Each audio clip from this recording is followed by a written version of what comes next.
The People of Sparks, Chapter 8 The Roamer and the Bike. Several days passed. Poppy would get a little better and then a little worse, and Lena and Mrs. Murdo stayed with her nearly all the time, putting cool rags on her forehead and trying to get her to drink the medicine the doctor gave her. When Mrs. Murdo wasn't caring for Poppy, she was prowling around the medicine room inspecting the doctor's jumbled collection of herbs and potions and powders, making notes in a tiny notebook and rearranging things, trying to create some order. Dr. Hester was often gone, seeing patients in the village, and when she was in the house, she was doing 10 things at once, or trying to, and being interrupted by patients who came to the door at all hours. It seemed to Lena that the people of Sparks were constantly cutting themselves, spraining their muscles, getting rashes, and falling ill. The doctor would give them medicine or bandage their wounds, and a few days later the patients would bring something in return: a basket of eggs, a jar of pickles, a bag of clean rags. Lena had never seen anyone so disorganized as the doctor. She peeked into the medicine room once when the doctor was out, and she was amazed at the clutter in there. Shelves and cupboards and tables piled with stuff in bottles and stuff in boxes and stuff in jars, all higgledy-piggledy. How Dr. Hester found anything she couldn't imagine. It took the doctor a couple of days, even, to get organized enough to figure out how Lena could help her. But when she did, she began giving her one chore after another, and sometimes several all at once, often forgetting that Lena didn't know how to do them. "Could you go and water the asparagus?" she'd say. And then before Lena could ask what asparagus was and where to find it and what to put the water in, she'd say, "And then can you rip some of those rags in the kitchen basket into strips for bandages? And when you've done that, maybe you could wipe the floor in the medicine room. I spilled something the other day, I think over by the window. And the chickens, they need to be fed." And then she'd be out the door, leaving Lena to remember the string of tasks and figure out how to do them. Everything here seemed extremely inconvenient to Lena. To get water, you had to go outside the gate to a pump and work a stiff handle up and down. To go to the bathroom, you had to go out in back of the house to a little smelly shed. There was no light at night except for candles, and at first she thought there was no stove to cook on. "Oh, yes," said the doctor, "that's the stove there." She pointed to the thing like a black iron barrel in the corner of the kitchen. "But I hardly ever use it in the summer. Too much trouble to keep the fire going, and it's too hot anyway. We mainly eat cold food in the summer." When she did want to cook something, boil a pot of water to cook an egg, for instance, or make tea, the doctor had to squat down, stuff some dry grass and twigs into the stove's belly, and set them alight.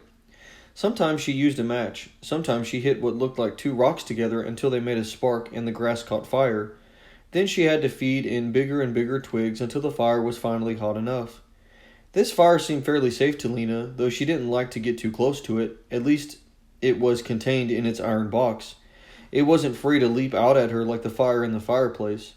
Fortunately, the doctor didn't make another fire in the fireplace after that first night. As the days grew hotter and hotter, the nights were no longer cool. Extra warmth was the last thing they needed. One day, a week or so after Lena first came to the doctor's house, a patient came with news to tell as well as a wound to bind. She was a scrawny young woman with brownish teeth. She had a bad scratch on her wrist where she'd scraped it against some rusty wire. "There's a roamer in the village," she said. "Just arrived this morning." "What's a roamer?" Lena asked. The doctor, tying a rag around her patient's wrist, said, "Roamers go out into the empty lands and bring things back." "From the old places," added the patient. "The ruined places." "My brother Casper is a roamer," said Torin. "And when I'm old enough, I'm going to be a roamer too, and we're going to be partners." This was the first time that Lena had sensed real happiness in Torin. His little eyes shone with hope. "That will be exciting," Lena said. "Is it dangerous to be a roamer?" "Oh, yes. Sometimes you run into other roamers trying to get the same things you want. Sometimes you're attacked by bandits. You have to fight them off. Casper has a whip." "A whip?" "A great long cord, as long as this room, almost. If people get in his way, he lashes them." He lifted his arm overhead and brought it down as if he were lashing something. "Whoosh, whoosh," he said. "Now stop that," said the doctor, absently tying the final knot in the rag. The patient left, and Lena and the doctor and Torin, along with Mrs. Murdo, carrying Poppy, went down to the market plaza to see the roamer. A crowd had assembled in the plaza. Lena looked for Dune, but she didn't see him. She saw only a few Emberites, in fact. Most of them must have been working in other places. But a great many villagers were there, clustered around a big truck. The truck was loaded with barrels and crates, and on it stood a brown-skinned woman with wiry muscles in her arms and legs.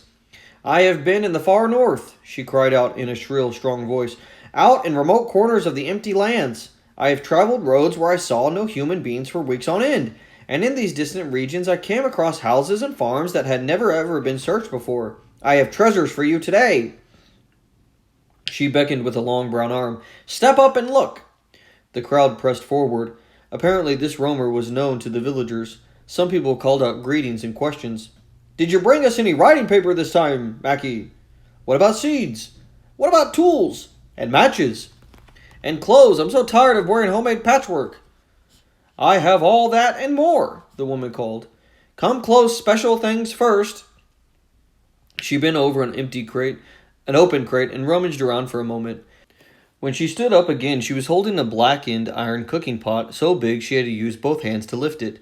What am I offered? She cried. Half a bushel of dried apricots, a bushel of peas, a barrel of cornmeal.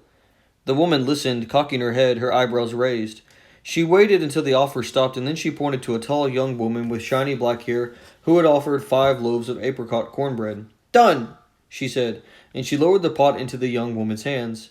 For the next special thing, the roamer reached into a big cardboard box.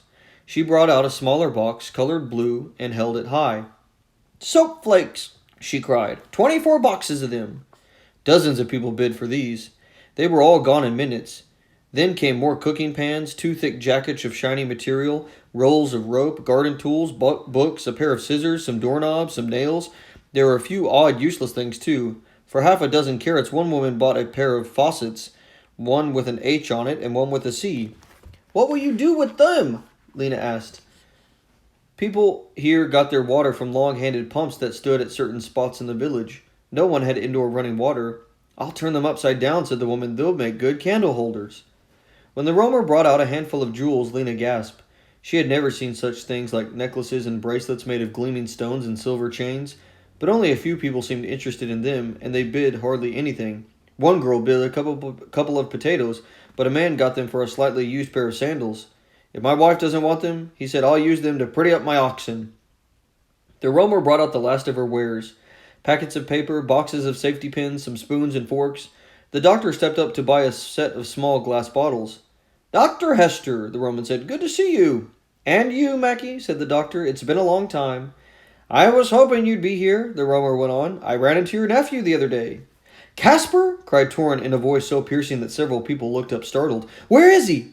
He was up in the apple country, said Mackie. I told him I was coming down here, and he said to tell you he's headed for home. Is that right? Said the doctor. She was clearly not as excited as Torrin. We haven't seen him for quite a while. 1 year, 10 months, and 19 days, said Torrin. When will he be here? Did he say? Soon. Should be soon, said the Romer. She was putting the little bottles into a cloth bag. I'd guess within the next 2 weeks or so. When the Romer sale was over, Lena walked home along the river road with the doctor and Mrs. Murdo and Poppy, who was asleep in Mrs. Murdo's arms. Torrin leapt ahead, his thin legs splayed out sideways. He bounced off steps, jumped onto walls, leapt up to grab branches of trees, and swung from them. As they neared the doctor's house, Torrin, who was way ahead of them by now, suddenly turned around and raced back. You have to get out of my room, he said to Lena and Mrs. Murdo. My brother will want his old room, and he'll want to be with me. You will have to move. Fine, said Lena. We will. We'll go live with our own people as soon as Poppy's well enough. Torrin's narrow face lit up. Good, good, good, he cried. When are you leaving? Not today, said Lena. Not right this minute. But soon, Torrin cried. He skipped ahead of them again, through the gate and across the courtyard. The doctor said not to mind Torrin. He was being rude because he was so excited. But it seemed to Lena that Dr. Hester didn't see clearly when it came to Torrin. He wasn't rude just when he was excited. He was rude nearly all the time. The doctor was so preoccupied with her work that she hardly noticed him. Maybe if she paid him more attention, Lena thought he wouldn't be so awful. But he was awful, and Lena would be glad to get away from him. 2 weeks, she thought. Then we'll meet Caspar the Great, and if Poppy is well by then, Torrin can have his room back and we'll go and live with Dune and the others. Now and then, Lena saw people on wheels going by on the road in front of the doctor's house. The only wheeled vehicles Lena had ever seen were the heavy wooden carts and Ember. But these people were riding beautiful slender devices, 2 big wheels per person. They glided by, their feet going round and round. She wanted to do it too. So badly she wanted to. What are they? She asked the doctor. Bikes, of course, said the doctor. You've never seen one? No, said Lena, looking at a bike with longing. If she could have a bike, she thought she could go faster, even faster than when she ran. She could go so fast and so far. She looked out towards the endless rolling hills. She could go everywhere. She could go to wherever the roads ended. I wish I could ride one, she said. Well, you can if you want, said the doctor. There's an old one out behind the tool shed. I suppose it still works. There is? Lena nearly dropped the basket of eggs that she had just gathered. May I get it now? I guess so, said the doctor. But would you mind watering the parsley first? And if you could, just shell the peas and maybe wash the spinach? Lena did these tasks in a fever of impatience, and when she was finished, she dashed out to the shed. The bike was leaning against the shed wall. It was old but beautiful, made of wires and slender pipes and rods, some of them silver, under the coat of dust, and some of them red. Thin, weedy vines wove among the spokes of the bike's wheels, and cobwebs draped its seat. Lena took hold of the two handles and pulled the bike from its nest. She wheeled it out onto the road in front of the house and brushed the cobwebs and dry leaves and bits of grass off of it, and then she swung one leg over and seated herself on the seat. Now what? She spent the rest of the morning figuring it out. She pushed on the pedals and rolled forward, tipped over sideways, and had to put her feet down.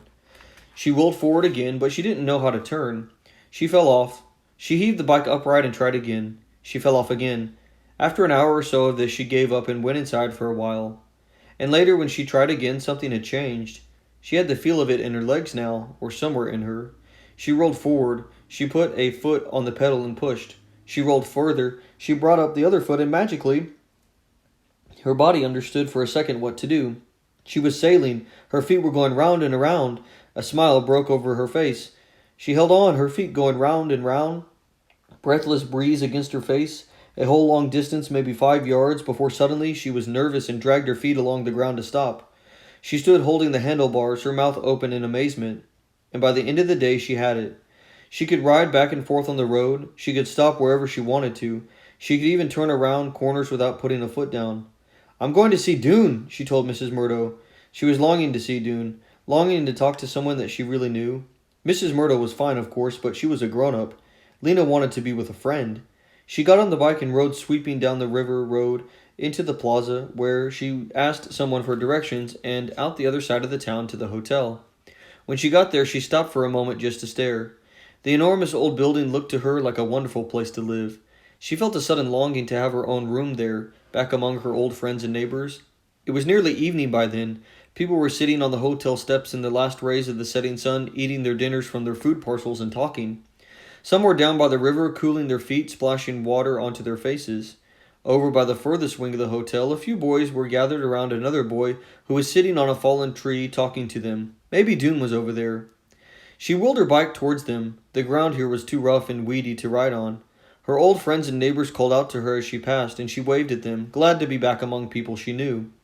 When she got closer to the group of boys, she saw that Doone was among them. He and a couple of the others were listening to that tall, dark-haired boy. What was his name? Tig? Tim? He'd been a cart puller in Ember, she thought. He'd laughed as she came up, as ringing, confident laugh, and all the other boys laughed too. She went up behind Doone and tapped him on the shoulder. He turned around. She grinned at him. Look, Doone, she said. I have a bike. He seemed astonished to see her. Oh, he said, Lena! Come and talk to me, she said. His eyes shifted back towards the tall boy. Okay, he said, but he didn't move. Come on, said Lena, tugging at his jacket. They walked down towards the river. Lena leaned the bike against a tree, and she and Doone sat facing each other on the ground.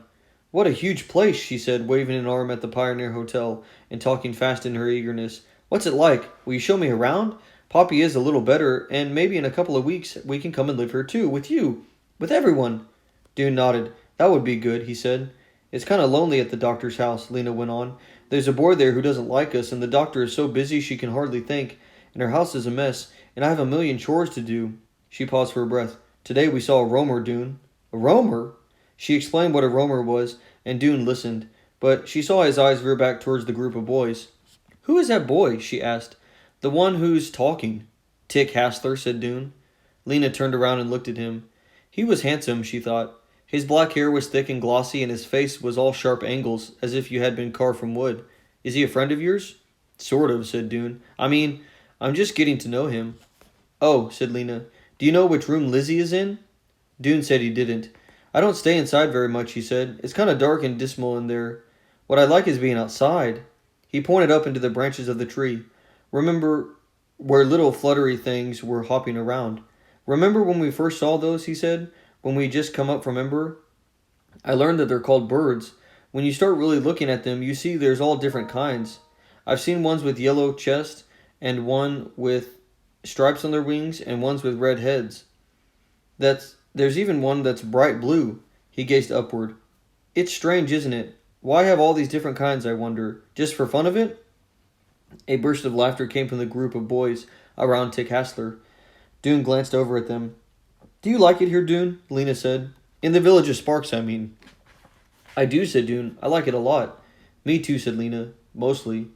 But it sort of worries me that we have to leave in 6 months, Dune said. There's so much we need to learn. Well, I guess so, said Lena. But maybe if we leave, I still wish... Wish what? Said Dune when she trailed off. Oh, I don't know. She'd been going to say that she wished they'd found the city she used to dream of, but she was afraid Dune might think that was silly. The sun was going down and shadows grew longer. Show me your room before I have to go, Lena said, so I'll know where to find you. Tick was walking away and the other boys were following him. Dune gazed after them. I can't right now, he said. I will next time you come. All right, Lena said. She got up from the ground and swatted the leaves off her pants. She picked up her bike. I'll see you sometime, she said, and she rode back to the doctor's house, feeling lonelier than she had before.